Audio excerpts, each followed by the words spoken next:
MCU Spider-Man has had many costumes across the many movies that we've seen, and here are all the versions done by Marvel Legends. Let me share with you guys all of it. First up is the homemade suit from the Homecoming Spider-Man movie. This is the very first suit that he actually wore, which he made it himself. The figure comes with a pair of web shooting hands, fists, and an alternate hoodie. The sculpt of the figure is really good. You can see all the creases on the chest, on the elbows, on the knees, because it's really made of cloth in the movie, and the web shooters are sculpted on the wrist. The paintwork of the web shooters is really good. It's really shiny silver, and the spider logo is also well painted. There isn't any spider logo at the back, and the top part of the boots actually has sculpted texture. It's really awesome. The sculpt of the head and the paintwork on the eyes are also good. You can also see creases on the neck area. And here is the hoodie. There is a patch of black paintwork over here. I think that might be the zipper. And you have to insert the head into the alternate hoodie before you put it on the body.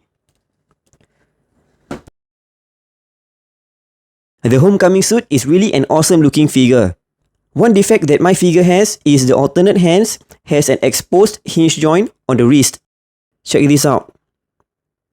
Thankfully, the right fist is okay, but really, I'm really quite disappointed by the defect on the left fist. And also the paintwork on this fist isn't that great. You can see the skin color bleeding into the black area. I think the Homecoming suit is inspired by the Scarlet Spider's appearance, although the colors are kind of inverted because the vest on the Scarlet Spider is blue, but the one on the MCU homemade suit is red. But you can see the Homecoming suit also has the web shooters on the outside, just like the Scarlet Spider. I really hope Hasbro will redo the Scarlet Spider on the Retrowave Spidey body, and also with the alternate hoods like these two. Oops. And also with the two pieces of alternate hoods. Next up are all the StarkTech Homecoming suit, and the first figure that we got is from the Civil War 3-pack. Next is the one from the Vulture Wing BAF wave. And the next two Homecoming version that we got was the 2-pack with the Sentry Iron Man. And here's the one from the MJ 2-pack. We also got the Zombie Hunter Spidey from the What If wave, which has the appearance of the Homecoming suit as well. The 3-pack version does not come with any accessories. The one from the Vulture Wing BAF wave comes with a pair of fists, web shooting hands, armpit webbing, and also an alternate head with a narrower eye. The one from the 2-pack with Iron Man comes with the unmasked Peter Parker head and also armpit webbing. And the one from the MJ 2-pack comes with a pair of fists and web shooting hands. The Zombie Hunter Spidey comes with a pair of fists, web shooting hands, and an animated version of the unmasked Peter Parker. And of course, the cape. I've shared in my review of the Zombie Hunter Spidey that I don't really like these 4 Homecoming Spidey figures, mostly because of the very broad shoulders of the figure. Because in the movie, Tom Holland is kind of muscular, but he doesn't really have the broad shoulders like the way it is sculpted on these figures. So between these 5 figures, I think none of them have the correct proportion of Tom Holland. But the closest I would say is actually the body of the animated version. But of course, the appearance of the animated Zombie Hunter Spidey is slightly different from the live action version. This figure has the web shooters on the outside, different in color compared to the other Homecoming figures. Do check out my review of this figure, link is in the description below. But the main difference about this figure is that it does not have the butterfly joints compared to the other Homecoming figures. Between these 4 Homecoming Spidey figures, these two are actually exactly the same figure with the same sculpt, except for a slight difference in shade of blue and red, and also the head sculpt. This one has the white eye and the alternate narrow eyes. But for the 2-pack version, I don't understand why they actually sculpted the eyes narrow on one side and normal on the other side, but they never painted these eyes properly. The white part of the eyes should have been narrow, something like this. This 2-pack has the same head as the single-pack version, and also the legs are exactly the same between these 3 figures. For the 3-pack Civil War version, you can see the paintwork is totally different the blue is darker compared to the other 3 figures, and so is the red paintwork. And also, the spider logo on the chest is completely different from the other 3 versions. Same goes for the back. I would say this is the concept appearance of the character because the figure is actually released before the movie. So in terms of screen accuracy, it isn't that accurate. One prime example of this happening is the Ant-Man figure that we got a few years back. The figure doesn't have the mouth covered, but we know that in the movie the mouth is covered by the helmet. Furthermore, between these 2 figures, this one doesn't have the sculpted texture on the surface of the figure. You can see the head does not have it. The chest doesn't have it. And also on the thigh, there is no sculpted texture. But for the other 3 versions, there is sculpted texture on the head, the torso, and also the blue parts of the legs. And body as well actually. So these 3 figures are actually kind of a retool of the 3-pack Civil War version. And for this 2-pack version, this part of the jacket can be actually taken off. This is actually 2 pieces. And the logo here is really well painted. Here's the figure without the jacket. The circuitry lines are really painted black and clear, unlike the other version which is lightly painted. And here's a shot of the back of the figure. The 3-pack obviously has a different spider logo and the other 3 are exactly the same. And the design of the circuitry on the suit is exactly the same for the 3 figures. For the accessories, both the fists and also the web shooting hands of these 2 figures are almost exactly the same and really difficult to differentiate. I think they are exactly the same.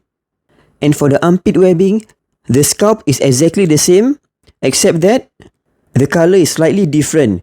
The single pack version is brighter and the 2-pack version is actually darker. And here's how the unmasked head looks like on the Spidey from the 2-pack with Iron Man. And here's the animated What If version. This actually kind of looks better, although the head isn't really accurate to Tom Holland. Kind of resembles him, but not totally. And since the ball packs are different in size, this What If head can only sit on the neck of the live-action Homecoming version. And here's how they look like side by side. This head does kind of resemble Tom Holland, just that I feel it is slightly oversized for this body mold. And here's how the cape looks like on this figure. The next version of Spidey appeared in the Infinity War, the Iron Spider. This is from the Thanos BAF wave, and the other one is from the 10th year anniversary 2-pack with Mark 50. These 2 figures have the same exact sculpt and paintwork except for the web shooters. The earlier version has a smaller web shooter around the wrist, but the 2-pack version has this bigger version, like a web shooting gauntlet. It is not removable. It is a separate piece but glued to the wrist.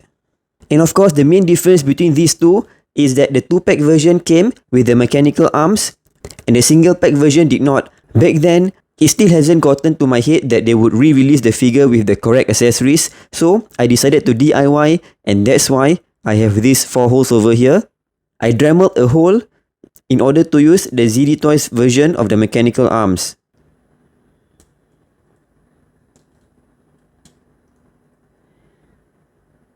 The 2-pack version has this attachment, and all you have to do is just simply insert the pack into the hole. It's a bit tight though.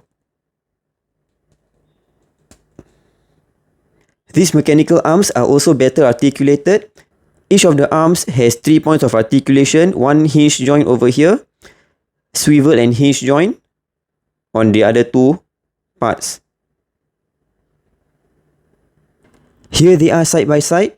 The mechanical arms of the ZD Toys can only hinge at 1, 2 and 3 points over here. They are not able to swivel around, unlike the 2-pack version. The next suit is the Night Monkey, which appeared in the second Spider-Man movie, Spider-Man Far From Home, and the figure is from the MCU Molten Man BAF wave. It comes with a pair of fists, web shooting hands, and alternate head with the goggles up. I think the figure is quite sleek looking. A little bit of texture on the chest would have been great, but yeah, I guess it is a really simple figure and accurate enough to the movie. The head sculpt is quite decent though. You can see the sculpted texture and the sculpt of the goggles is quite good. Here's the back of the figure. It really looks tactical and stealth-like. You can see all the sculpts on the arms and also the legs. The alternate head is also quite decent. The eyes are really painted well, the goggles are up and also have a very good sculpt. And I definitely think this suit is inspired by Spider-Man Noir. You can really see the resemblance, especially on the goggles. Looks like some father and son partnership. The next Spider-Man costume is the upgraded suit. This one is also from the MCU Molten Man BAF wave, and he carries on wearing this costume into the Spider-Man No Way Home movie, whereby we got another figure which looks almost similar but is actually different. I did a review between these two figures. You can check out the video, link is in the description below, but I can just share with you quickly the differences between the two of them. This one only comes with a pair of web shooting hands, but the newer one comes with web shooting hands and the unmasked Peter Parker head, which is a repaint from the 2-pack. Besides the accessories, you can also see differences in the appearance, especially at the elbow. The waist, you can see, is a different design, and also the feet. The first version also has glossy red paintwork. You can see how much it shines under the light. But for the newer one, the red is actually matte. A bit difficult to compare in video, but when you have both figures in hand, this one really has a matte finish. And also for the previous version, you can see the printed texture on the black areas. But on the newer version, it is totally black. It is missing that printed texture. And to top it off, the legs are exactly the same, but the whole of the torso and the crotch area is a retool for the new one. The sculpt on the waist is different for these two figures. And another obvious difference between the sculpted web lines is the neck area. You can see that the new one really has multiple lines on the neck, unlike the previous version which has lesser lines. Between these two, I definitely prefer the newer one. The second last costume of the MCU Spider-Man trilogy is this black gold costume, and this figure is a repaint of the first version of the upgraded suit and not a repaint of this newer upgraded suit. I did a review of this figure as well, link is in the description below. But again, I think this is a concept appearance because I think in the movie he does not have this red paintwork on the arms, but instead he has those magical gizmo on his forearm. So I'm very sure that they are going to re-release this figure with the correct set of forearms and accessories. Anyways, like I said earlier, this figure is a repaint of the first version of the upgraded suit, and you can tell that by looking at the waist area, they have the same exact sculpt. Unlike the newer upgraded suit, which has a different design at the waist. This figure comes with a pair of alternate web shooting hands. And one awesome thing about this figure is the circuitry design on some parts of the figure. On the head, a bit difficult to see under this lighting, but there is some design on the head. On the biceps. And also on the thigh. Overall, not a bad design, but I just wish he had a more screen accurate forearm. And finally, here is the last costume of the MCU Spider-Man trilogy before he is kind of rebooted to his classic costume. Here's the integrated suit Spider-Man. At a glance, I think some might think this is the same exact figure as the Iron Spider, but just by looking here, you can see that the figure has a different design. The spider logo on the chest does look similar, but the integrated suit has it in gold and the gold parts are embossed, instead of the previous version which has the lines of the spider design embossed instead. The gauntlets on the forearms are also different. The head sculpt is also different. The Iron Spider head is just very slightly wider than the integrated suit head. Here's the back of the figure, and just to be clear, you can see the difference in design of the spider logo at the back, and the design on the whole leg is different as well. This is the only Spidey figure with pinless elbow joints and knee joints, and also the only one with the barbell ball joint. This neck piece is a separate piece. You just got to be careful when you pull out the head because the neck does seem like it's going to come off if you yank it off. There is also sculpted texture on the grey parts and the red parts as well.